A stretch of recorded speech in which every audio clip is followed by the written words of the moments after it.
আজকে জুলাই যে কর্মীদের সাথে যেটা ঘটনা ঘটছে এটা অনেক নেক্কারজনক।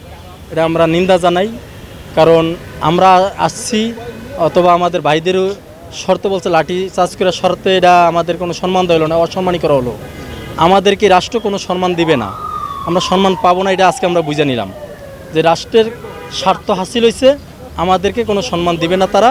এটাই আমরা প্রমাণ পেয়ে গেছি আজকে যে আমাদের উপর লাঠিচার্জ করছে।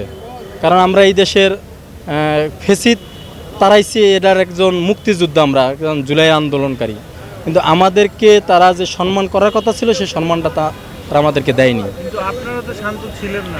আমরা শান্ত ছিলাম, আমাদের শান্ত ছিলাম না কোথা থেকে? আমাকে আমার সম্মানের সাথে আমার বলতে হবে, কারণ আমি এই দেশের একজন যোদ্ধা।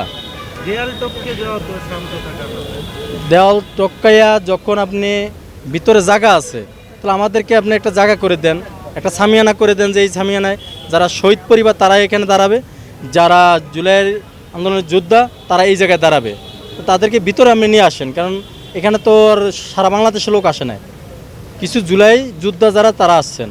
কিন্তু যেই আমার এক ভাইয়ের যে হাত নাই, একটা প্লাস্টিকের হাত দেওয়া, সেই লোকটা মানে পুলিশের লাঠি বাড়িতে পড়ে যায়, হাতটাও ছুটে গেছে গা।